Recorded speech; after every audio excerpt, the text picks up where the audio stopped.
तो नमस्कार, प्रणाम, सत श्री अकाल, आदाब। आप सभी लोगों का हमारे इस नए एपिसोड में बहुत बहुत स्वागत है। उम्मीद करते हैं आपका परिवार पूरी तरह से अच्छे होंगे। आप अपना और अपनी फैमिली का अच्छी तरह से ख्याल रख रहे होंगे। आपने तमाम सारी घटनाएं सुनी होंगी, तमाम सारी कहानियां सुनी होंगी जो लिव इन रिलेशनशिप की होती हैं। और लिव इन रिलेशनशिप में लोग इसका खास तौर से जो लिव इन रिलेशनशिप का मामला होता है वो इस तरह से होता है जैसे किसी के साथ कोई आज़ादी से एक कमरे में एक साथ रह सकता है। बस ये होता है उन दोनों में कि उनकी कोई ना रजिस्टर्ड मैरिज होती है, ना कहीं ऐसी कोई मैरिज होती है जो वो साबित कर सकें। दरअसल वो रहते हैं तो एक पति पत्नी की तरह ही। तो अच्छा, उन बातों में लेकर के कभी कभी ये होता है कि कोई जब अब आज का समय है, जब कोई उंगली उठाता है कि आप कौन हैं, तो वो बता देते हैं कि हम लिव इन रिलेशनशिप में रहते हैं। मतलब एक तरीके से वो हैं पति पत्नी, बल्कि जिनकी शादी नहीं हुई है। ऐसे लोग होते हैं लिव इन रिलेशनशिप में रहने वाले। और लिव इन रिलेशनशिप के नतीजे कभी कभी बहुत खतरनाक साबित हो जाते हैं, क्योंकि जब एक साथ आदमी रहता है और जब उनके बीच में कोई समझौता नहीं है, कोई शादी नहीं है, कोई रजिस्टर्ड मैरिज नहीं है, तो उन दोनों में लगता है कि कोई कभी भी किसी और से संबंध बना सकता है, किसी और के साथ रह सकता है। इस बात को लेकर के थोड़ा शक ज़्यादा जाहिर होता है, क्योंकि उनके बीच में यह नहीं पक्का होता है कि हम दोनों लोग हमेशा के लिए एक हो गए हैं। उन्हें लगता है कि कुछ समय का मामला है, कभी भी कोई किसी तरफ जा सकता है, किसी पर किसी प्रकार का कोई दबाव नहीं रहता है।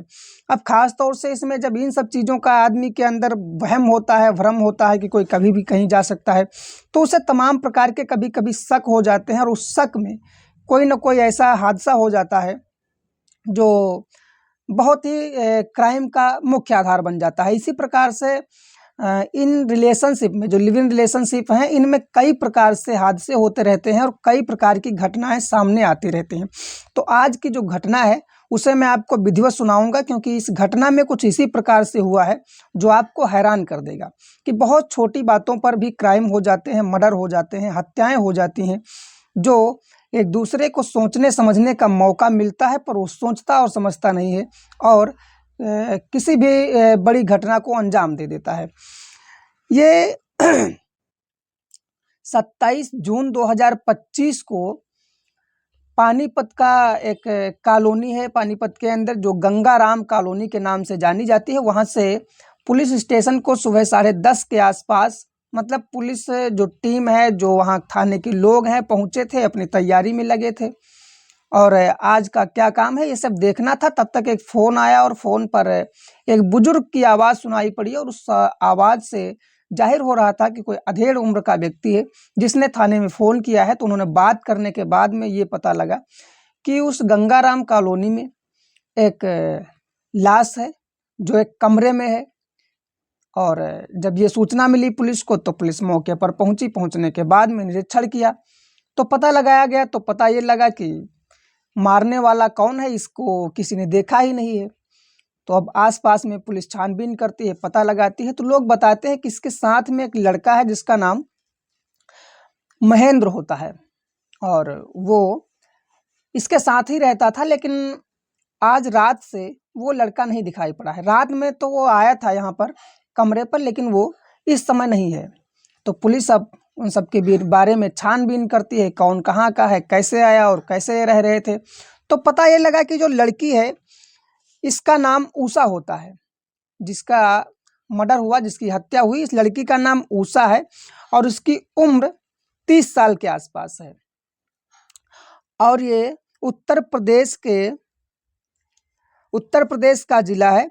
उत्तर प्रदेश का एक जिला है जिसे फिरोजाबाद के नाम से जानते हैं। वहीं एक गांव है केलाई, और उस केलाई की रहने वाली है। अब केलाई से आखिर पानीपत आती है, तो इसका कारण ये था कि वो उसका जो शादी हुई थी उसके बाद में कम से कम 22 साल की उम्र में उसकी शादी हुई और कम से कम 25 साल की उम्र तक, 30 साल तक वो दोनों पति पत्नी एक साथ रहे। और उसके बाद में उसके पति की मौत हो गई। जब पति की मौत हो गई तो उसने, अब वहाँ पर कमाने खाने के तमाम सारे रास्तों की दिक्कत थी और अब वो करती तो करती क्या, तो उसकी सहेलियों ने बताया कि पानीपत में एक जगह है गंगाराम कॉलोनी, वहाँ पर रहने की व्यवस्था है और पानीपत में तमाम सारी कंपनी और फैक्ट्री एरिया है पर जहाँ पर तुम काम कर सकती हो और पैसे कमा सकती हो और वहाँ से तुम्हारा जीवन यापन अच्छा हो जाएगा। तो इसका मतलब था कि इसका पति जो जिसकी मौत हुई थी उषा की, पति की, तो वो पैसों की हालात में हुई थी, पैसे नहीं थे इतने और घर परिवार की स्थिति मजबूत नहीं थी। और जब लड़कियों की घर परिवार की स्थिति मजबूत नहीं होती है तो उसी प्रकार से उसके घर के जो रिश्ते करवाते हैं लोग वो भी कमज़ोर ही जगह पर रिश्ते करवा देते हैं। तो उषा के घर की हालात जो आर्थिक स्थिति थी वो कमज़ोर थी, इसलिए उसे एक ऐसी जगह पर शादी करवाई गई जहाँ भी हालातें कमज़ोर ही थी और उसके चलते उसको बीमार भी हो गया लड़का और उसकी मौत हो गई। और दवाई के अभाव में उषा ने सोचा कि अब हम ऐसी कोई स्थिति नहीं आने देंगे, हम खुद कमाएंगे खाएंगे और आगे चल कर के जब हम किसी के साथ रहेंगे तो लगभग मेरे अपने पाँव भी मजबूत होने चाहिए, मेरे अपने हाथों में भी पैसे आने चाहिए। ये फैसला लेकर के पानीपत पहुंची और वहाँ पर एक कंपनी में जॉब की। नौकरी अच्छी खासी थी, ठीक ठाक पैसा मिल रहा था, जीवन यापन अच्छी तरह से चल रहा था। धीरे धीरे कुछ समय गुजरा और समय गुजरने के साथ साथ ये हुआ कि उसे एक लड़के से मुलाकात हुई जिसका नाम महेंद्र था। और उसके मुलाकात के बाद में ये हुआ कि वो कम से कम 6 महीने तक आपस में बातचीत करते रहे, दोस्ती हो गई अच्छी। वो भी लड़का फिरोजाबाद का रहने वाला, उत्तर प्रदेश के, और नहीं सॉरी उत्तर प्रदेश के बदायूं का रहने वाला है। और अब जब एक तरह से ये हो गया ना कि हरियाणा के अंदर पानीपत में रहने वाले जो लोग होते हैं और जब उन्हीं के मतलब प्रदेश का और उन्हीं के आसपास का कोई मिल जाता है तो उससे थोड़ा बहुत तालमेल खाता है, क्योंकि एक तरह से भाषा भी समझ में आती है, बोलचाल भी समझ में आता है और एक तरह से उन लोगों में एक अपनेपन का जो एहसास था वो हो गया। और इनकी दोस्ती धीरे धीरे बहुत गहरी हो गई और दोस्ती से प्यार और प्यार से फिर इन लोगों ने फैसला लिया कि हम लिव इन रिलेशनशिप में रहेंगे, एक ही कमरे में, और ये दोनों रहने लगे।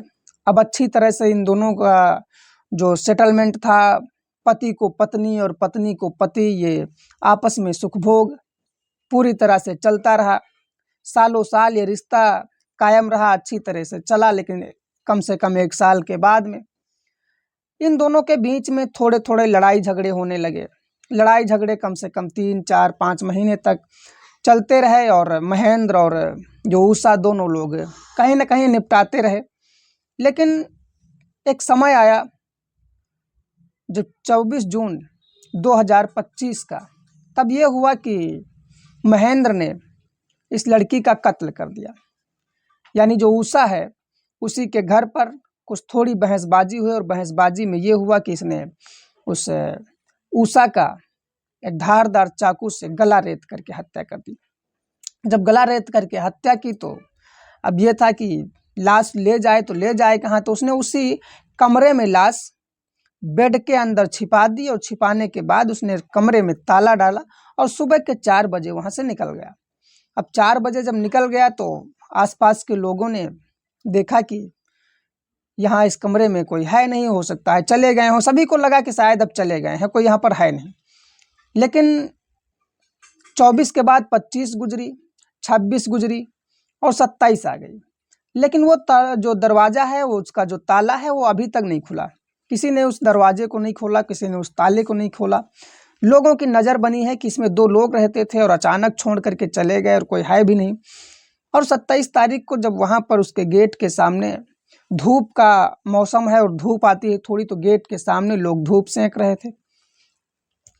कभी कभी ये होता है कि छाया होती है, तो ऐसा हो जाता है कभी कभी किसी दरवाजे के सामने आपको धूप मिल जाए तो धूप सेंक लेते हो, या कहीं पर छांव हो तो छाया में खड़े हो जाते हो।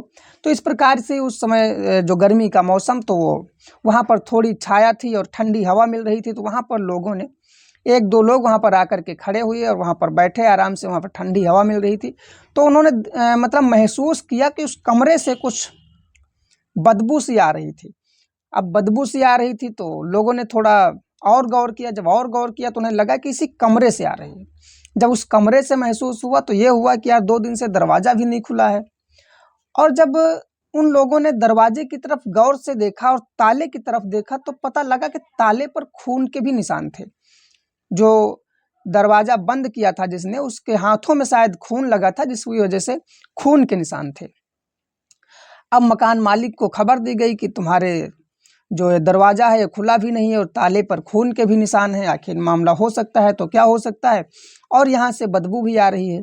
तो मालिक ने कोई रिस्क नहीं उठाया, तुरंत ही पुलिस को फ़ोन किया और पुलिस आई, मौके पर पहुंची और मौके पर पहुंचने के बाद में देखा तो ये इस लड़की की लाश थी। तो इन सब तरीक़ों से फिर खुलासा हुआ। पुलिस ने 27 तारीख को लगभग 2-3 दिन मेहनत करने के बाद में 24 घंटे के बाद में उसे गिरफ़्तार कर लिया। गिरफ़्तार करने के बाद में जब उससे पूछा गया तो उसने बस यही सब कहानी सुनाई और अपनी बात बताई, और उसमें ये बताया कि मैं इनके साथ में रिश्ते तो अच्छे तरह से निपटा रहा था, लेकिन धीरे धीरे उसे शक हो गया था। जो लड़ाई झगड़ा था तो उसकी वजह से इसे शक हुआ था कि शायद वो जो उषा है वो किसी और से मिलने जुलने लगी है और किसी और से बात करने लगी है, क्योंकि वो मेरे साथ अब रहना नहीं चाहती थी। शायद मेरी इतनी कमाई नहीं थी जिस चक्कर में वो मेरा साथ किया था, शायद मेरी कमाई नहीं थी या उसे कोई मुझसे ज़्यादा खूबसूरत या हैंडसम मिल गया था, जिसकी वजह से उषा ने मुझसे लड़ना झगड़ना शुरू कर दिया था। और कई बार ये भी कहा कि तुम मेरे कमरे से निकल जाओ, मैं तुम्हारे साथ नहीं रहना चाहती और हम अब आपस में एक साथ नहीं रह सकते। तो उसे गुस्सा आया और उसने कहा कि मैंने ये सोच लिया कि अगर तुम मेरे साथ नहीं रह सकती, तुम्हें कोई दूसरा पसंद आ गया है, तो मैंने कम से कम सालों साल मैंने तुम्हें पैसे दिए हैं, तुम पर खर्चा किए हैं, तुम्हारे साथ रहे हैं, तो अगर तुम मेरे साथ नहीं रह सकती तो मैं तुम्हें किसी के साथ नहीं रहने दूंगा। और ये सारे फैसले लेने के बाद में उस 24 जून को उसका गला घोंट दिया। अब ये होता है कि आदमी को बस इसी प्रकार का भ्रम हो जाता है जब उसके साथ नहीं। तो जब उसके बारे में बहुत ज़्यादा खास तौर से जानकारी प्राप्त की गई तो अब तक कोई ऐसी घटना नहीं समझ में आई, ना कोई ऐसी चीज़ समझ में आई कि वो किसी से बात करती थी या कोई ऐसा मामला था। खैर उसका कोई खुलासा नहीं हो पाया, लेकिन जो लिव इन रिलेशनशिप था उसमें एक महिला की हत्या हो गई और जो हत्या करने वाला व्यक्ति था वो उसी का पार्टनर था। तो इस प्रकार से ऐसी घटनाओं को जो बढ़ावा देने का काम करती हैं, लिव इन रिलेशनशिप हो या लव मैरिज हो, तमाम सारी ऐसी चीज़ें होती हैं जहाँ पर आदमी पहले सोचता समझता नहीं है और बाद में गलत कदम उठा देता है। तो इसलिए इस घटना का जो तथ्य है वो यही है कि पहले बहुत ज़्यादा सोच समझने के बाद में ही कोई गलत कदम उठाएं और क्राइम से बचे रहें तो ज़्यादा बेहतर। इस घटना को सुनाने का मतलब जो था, इस कहानी को बताने का मतलब है किसी प्रकार से आपको आहत पहुंचाने का नहीं है, लेकिन बस ये है कि थोड़ा ध्यान रखें और क्राइम के रास्ते से बचते रहें। कोई दूसरा भी रास्ता हो सकता है, तमाम अन्य रास्ते हो सकते हैं जहां से आप अपने आप को और अगले को बचा करके कानूनी राय और फैसले के अनुसार भी चल सकते हैं। तो इसलिए अगर इस घटना को आप पूरी तरह समझे हो, कहानी को पूरी तरह से जाना हो आपने, तो इस घटना के बारे में अपनी राय जरूर दें, कमेंट बॉक्स में लिखें। वीडियो अच्छा लगा हो तो लाइक कर दीजिएगा, चैनल को सब्सक्राइब कर दीजिएगा। मिलते हैं कल एक नए एपिसोड में, तब तक के लिए नमस्कार, धन्यवाद, जय हिंद।